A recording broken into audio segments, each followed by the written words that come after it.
Şimdi uzaklardasın, dın dın dırırın, bu iğrenç sesimden çok oldu.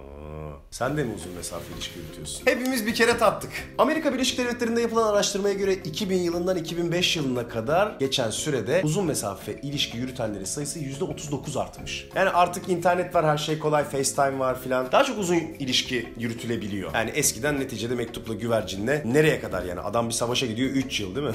Nasıl bir uzun mesafe ilişki var? Nerede seninki? Viyana'da. Ne zaman gelir? İşte 2 ileri 1 geri... Takribi 3,5 seneye gelir filan. Öyle değil tabii. Uçağa atlıyorsun, tak geliyorsun, uçağa atlıyorsun, tak gidiyorsun, trene atlıyorsun, otobüse atlıyorsun, bütçene göre neyse. Artık böyle şeyler bile var, application'lar var. Adam gidiyor, giderken 25 lira at bana da ben seni de götüreyim filan gibi application'lar var değil mi? Öyle bile gidebiliyorsun yani bir şekilde. O yüzden de uzun mesafe ilişki yürütme hikayesi arttı. Bu Amerika'da da aynı şekilde. %39 artmış. Araştırmayı yürüten Dr. Gregory Galdner. İsim verdiğin zaman daha havalı oluyor. Sanki bir adamla gidip bizzat konuşmuşum gibi oluyor ama. İşte diyor ki Galdner, artık internet ve komünikasyon mecralarının daha hızlı ve aktif kullanılabilmesiyle birlikte uzun mesafe ilişki yürütme arttı diyor. Şimdi Özgür Uysal söylese yemiyorsun değil mi? Dr. Gregory Galdner dediğim zaman bak tamam lan o zaman doğru ya filan, bir şey vaat etmiyoruz, veriyoruz biz burada. Biz aracıyız, anlatıyoruz. Ben buradan alıyorum, buraya veriyorum. Buradan alıyorum, buraya nereye vereceğim? Kaldı elimde, öyle aldım buradan. Elimde kaldı. Ne yapacağım ben bunu şimdi? Bak sadece 2000-2005'te bu kadar artmış. 2005 ile 2018 arasında ne kadar arttığını sen düşün. Araştırma yapmayı kesmişler yani. Çünkü herkes uzun mesafe ilişki yürütüyor bir şekilde yani. Aslında ben sana söyleyeyim yani, Anadolu yakasında oturuyorsan, Avrupa yakasında oturan sevgilin varsa gene uzun mesafe ilişki yürütüyorsun. Ulan gitmen 3 saat zaten. Ya iyi bir trafik saatinde hadi git bakalım. Hem uzun mesafe ilişki yürütüyorsun hem fedakarlığa bak. Bin bakayım 6.5'da metrobüse Şişli'den. Bu nasıl ilişki için, nasıl bir azim bu? Aplikasyonlardan mı? Aplikasyonlar ne? Tinder Minder falan mı? FaceTime var uzun. FaceTime bak, FaceTime var ya. FaceTime, bu arada daha yüksek sesli konuşsanıza. Rahat rahat konuşun yani. Gülmekten falan şey yapmayın. Vallahi kendi kendime konuşan şizofren gibi hissediyorum kendimi. Ya yemin ediyorum, çocuk yalnız görünmesin diye sanki arkada 2 kişi varmış numarası yapıyor da arada buradan Google'daki kadın sesine basıp böyle şey ses çıkarttırıyor falan zannedecekler. Yapmayın gözünü seveyim. Sessiz sorun. Bu FaceTime'daki hikaye şu. Pek çok ilişkiyi kurtardığı gibi pek çok ilişkiyi de yıktı bence. Ben sana söyleyeyim. Bunun için zilyon tane komikli video var. İşte adam böyle ne yapıyor? Arıyor, kız arkadaşı arıyor. Bardalar, işte bira içiyorlar. Kız arkadaşı arıyor, hop arkadaşı getiriyor yastık, hop getiriyor biri yorgan filan. Ne yapıyorsan şimdi uyuyorum filan. Hani buralara kadar geldi iş yani. Çünkü sıkıntı, gerçekten sıkıntı. Şu açmamak, bak şu zaten yapabileceğin en boktan şey şu yani. Açmayıp telefonla geri aradın mı sıçtın. Niye açmadın yani onu, anladın mı? Madem konuşabileceksin niye açmadın? Şimdi orada şey gibi yani 20 kilo kokainle yakalanmış muamelesi yapacaksın. Hiç açmayacaksın ve külliyen reddedeceksin gördüğünü, aradığını. Bundan tek kurtuluş yolu budur. En az başında arayacağı teknik budur yani. O FaceTime'daki sana görüntülü arama, bir de öyle bir şey ki böyle sana da kendini de gösteriyor ya. O bir bok yiyorsan seni kendinle de yüzleştiriyor böyle. Yanında kızlar var, görüntülü aramak istiyor. Küt, sen kameradasın böyle. Yanında kızlar filan. İşte ondan sonra o dram böyle ters çevirip küt. Ondan sonra o bir de sanki seninle yüzleşme yaşatıyor resmen. FaceTime'a bak. Pislik herifler. Ondan sonra Allah belki. Ondan sonra evet. No işte. No'dan sonra artık o gece koy gitsin. Çünkü zaten koysan da koymasan da sabahleyin o acıyı çekeceksin yani. Bu aramızda kalsın, nacizane tavsiye. Bir bok yediysen sonuna kadar ye abi. Sonuna kadar yiyeceksin. Çünkü her ikisinde vicdan azabı aynı. Öyle değil mi? Aynı olur ya. Aynı abi, her ikisinde vicdan azabı. Ben öpüştüm ama sevişmedim. Niye geldin oraya, o noktaya kadar o zaman? Gel. Aynı motivasyon, aynı işte. İşte orada vicdanın devreye girdi de işte memelerimi elletmedim filan mı yani? Hani bu daha mı az şey yapıyor? Pantolonlar çıkmadı ama filan. Bunun bir takometresi yok. Takometresi mi var bunun yani, anladın mı? Yapıyorsan bunu dibine kadar yapacaksın. Diyelim ki sen bir şey yapmıyorsun aslında. Hı. O zaman ne oluyor? Yani arkadaşların dışarı çıkıyorsun. O zaman gönlün ferah canım. Aç. Niye açmıyorsun ki FaceTime'ı? Ben FaceTime'ı açamayacak durumdasın. Ama açtığında bu sefer yine de her halükarda yanlış anlayacak kadın da var. Tamam. Ben sana ona ne yapacağını göstereyim. Açtım. Her şey normal. Yanlış anladı ya. Yine kapat. Aynı eylem, kapat koy. Bir daha da konuşma yani. Ne işi var? Hayat boyu bu çileyi çekmeye değer mi? İkisinin de tekniği aynı. No. Bak çok güzel bilgi. Utah Üniversitesi'nden Karen Blair şöyle bir açıklamada bulunuyor. Uzun mesafe ilişkilerin neden kavgaya ya da kötü noktalara gittiğine dair. Karen diyor ki 2 tane sorun vardır. Bunun bir tanesi duygusal olarak birbirine yakın hissedememe kendini.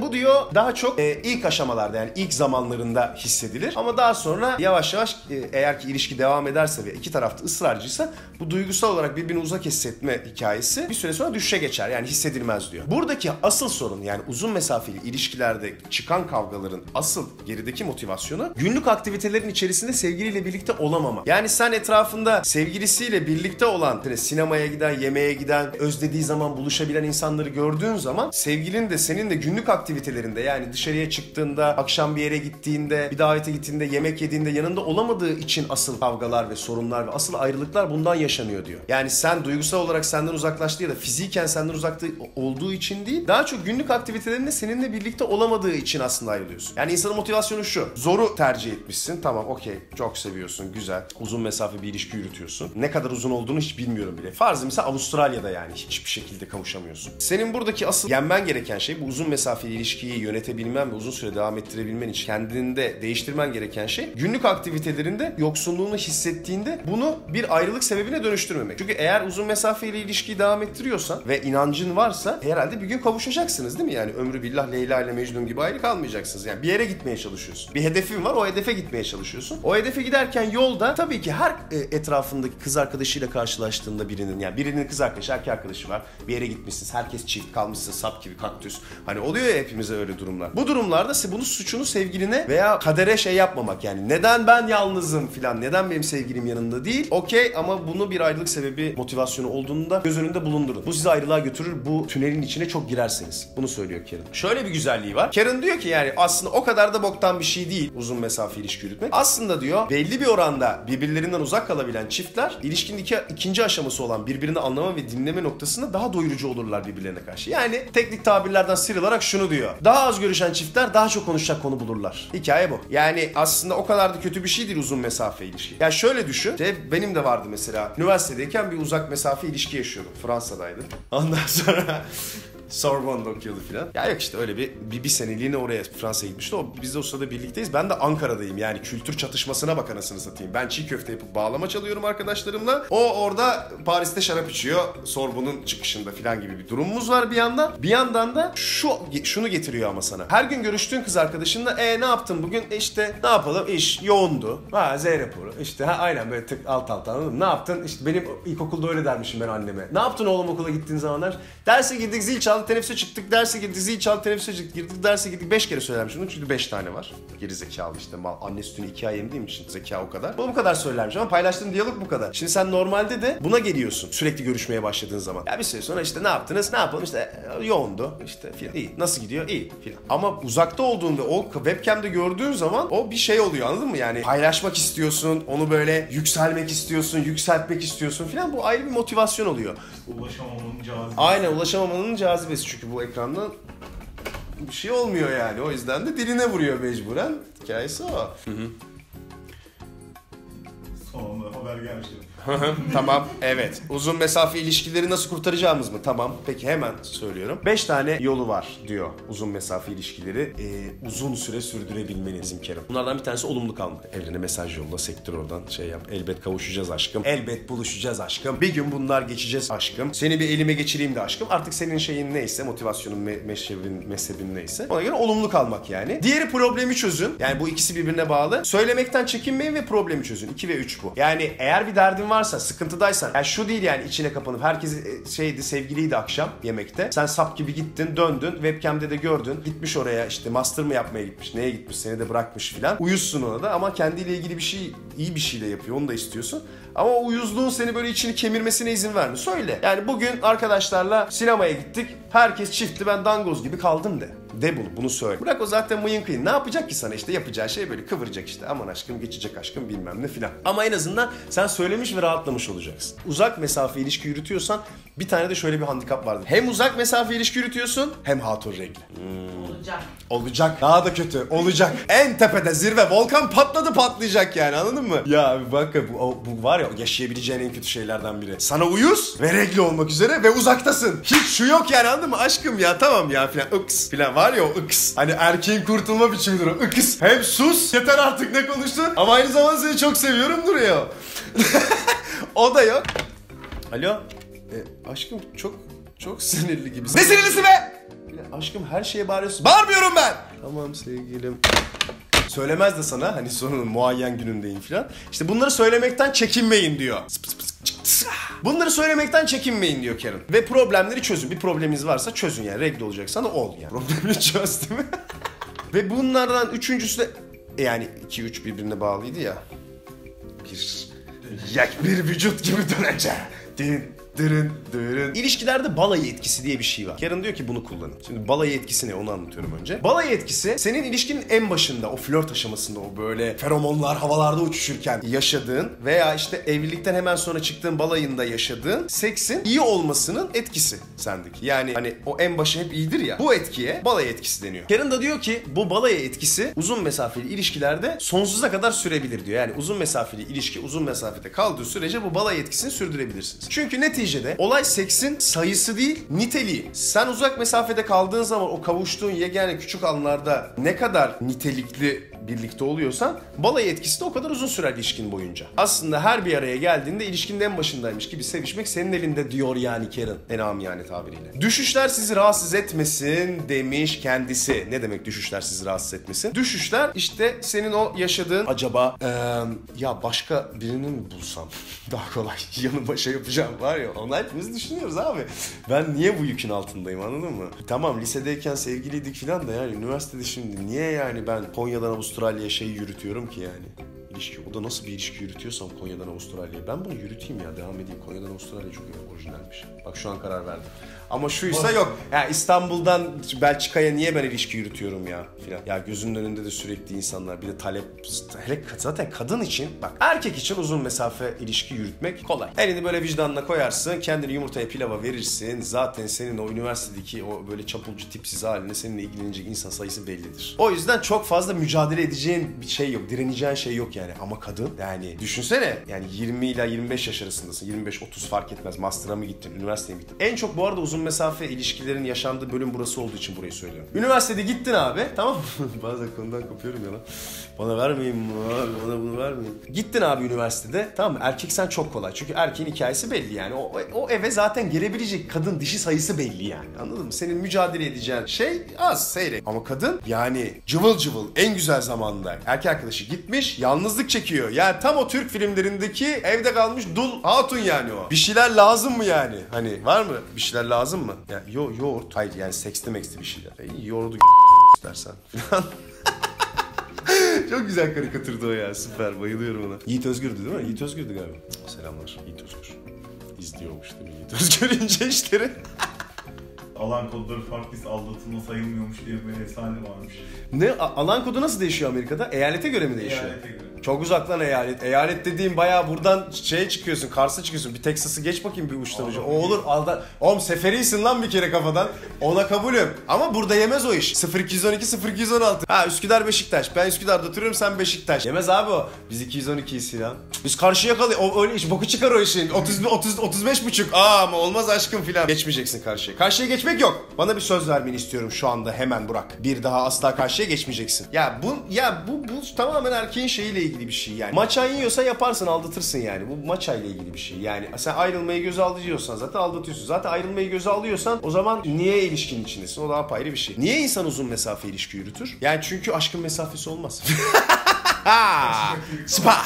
Gerçekten aşkın mesafesi olmaz çünkü onunla birlikte olmak sana zevk veriyorsa onunla birlikte olmak keyif veriyordur. Yakınındakiyle birlikte olmak sana keyif veriyorsa o zaman zaten birine aşık değilsin. Senin başka motivasyonların var yani yakınındaki herkes o O zaman senin için bir motivasyon sebebi yani. Sen ilgi manyağısın. Konu seninle ilgili. Eğer yakınındakinin seninle ilgilenmesine, kolayındakinin, seni isteyenin seninle ilgilenmesine okeysen bu seninle ilgili, senin kendinle ilgili bir ilgi probleminle kaynaklanıyor olabilir. Çünkü aşk karşıya olunan bir şey. Kendine aşıksın eyvallah da karşıya aşıksan o zaman mesafenin bir önemi yok yani. Bir gün kavuşabilme ümidi veya bir gün hiç kavuşamama ümidi bile, sadece onun varlığı bile seni şey yapabilir. Çok tasavvufi bir boyuta girmek istiyorsan sadece o insanın varlığının düşüncesi bile seni heyecanlandırmaya zaten fazlasıyla yetiyordur aşıksan. O zaman da mesafenin bir önemi olmaz yani. Hatta şimdi çok daha kolay. Leyla ile Mecnun'un keşke FaceTime olsaydı yani. Adam kör olmazdı en azından. Neyse yani. Evet ne soracağım? Sorun var. Tabii buyurun. Haydar Dümen ne? Tabii buyurun. Arkasındaki Buyursunlar. Şeytana mı soruyorsunuz, jonglöre mi soruyorsunuz? Hangisisin? İkisi de. Niye o ikisi orada? Onları ayrıca anlatacağız. Bunların hepsini anlatacağım. İnce işler Decoded.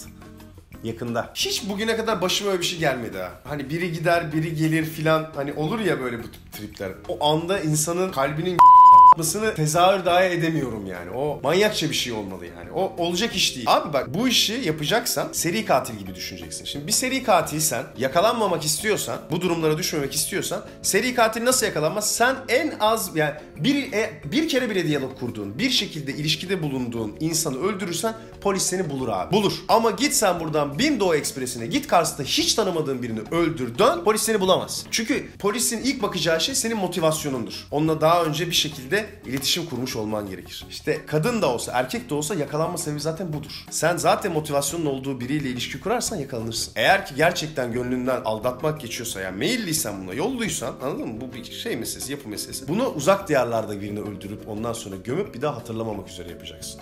Yakalanmamanın tek yolu budur. Hiçbir şekilde polis gibi düşüneceksin abi. Ve şimdi polisten beterler. Daha sen aldatamadan Instagram'dan senin ona meyilli olduğunu anlıyor, anladın mı? 2 like fazla atıyorsun. Bir şey oluyor filan. Bir de abi bak bu şey hikayeleri de çok kötü ha. Yani siliyorsun, onu sil, bunu sil. Gene seni bir şekilde onun ismini falan aradıysan bir yerlerde, yukarılarda, sağlarda, sollarda gösteriyor, anladın mı? Şimdi ondan sonra diyor ki bu çocuk kim, bu kız kim? Bu çocuk kim olmuyordur da bir erkeğin o kadar öyle derinine girebildiğini zannetmiyorum konunun, ama yani bu kız kim kesin var yani. O onu bulur. Yani önce ben Facebook'tan yolunu yapayım. Şeyden, Tinder'da, ulan benim arkadaşım parmak izi koydu telefona. Tinder'ı sildi. Yani bütün şey yok yani. Data yok ya, erişemezsin, anladın mı? Abi kız arkadaşı şey yapıyor. Sarhoş çocuk yatmış, uyumuş. Açıyor parmağıyla. Tinder yok. Tinder'ı yüklüyor. Bakıyor cloud'da yüklenmiş daha önce. Ha diyor, Tinder'ı yüklüyor. Yüklenince geri geliyor Tinder'dan bütün her şey. Böyle patlatıyor. Sen zannediyorsun ki yakalanma. No trace.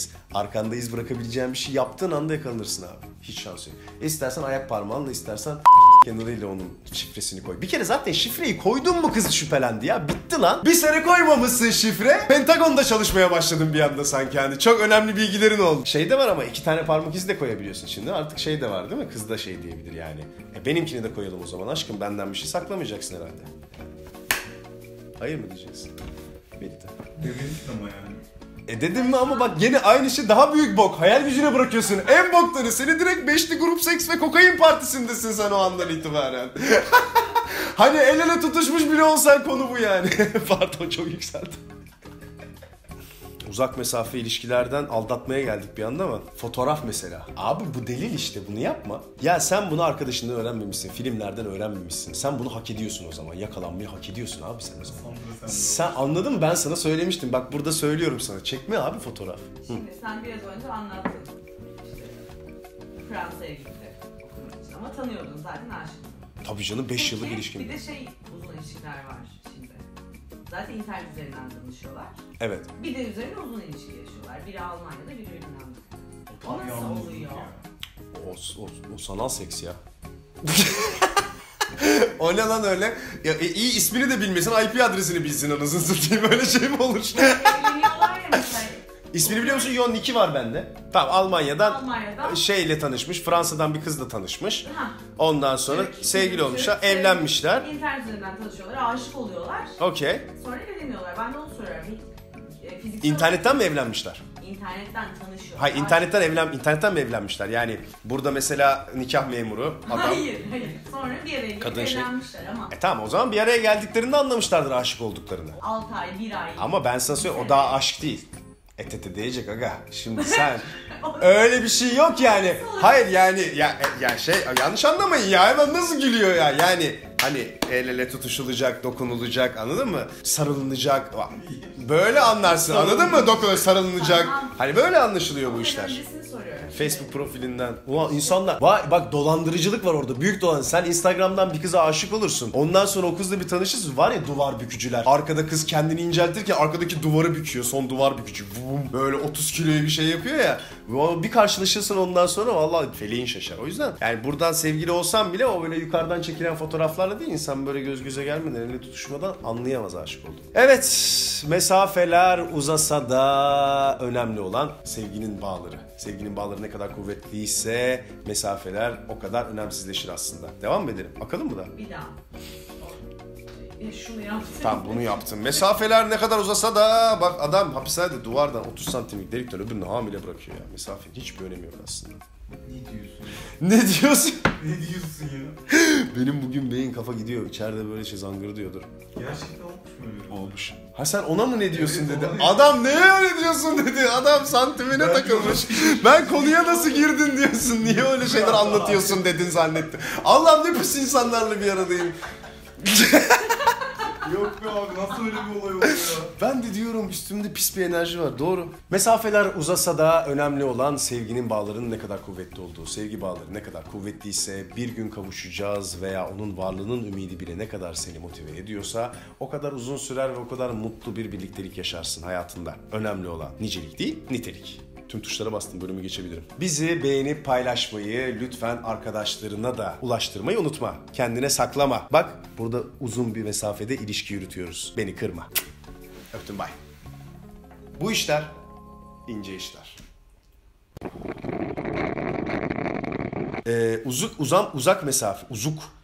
Uzak mesafe ilişkileri yürütüyorsan, Azerbaycan'dan gelmişem ben, yürüterem ince işler.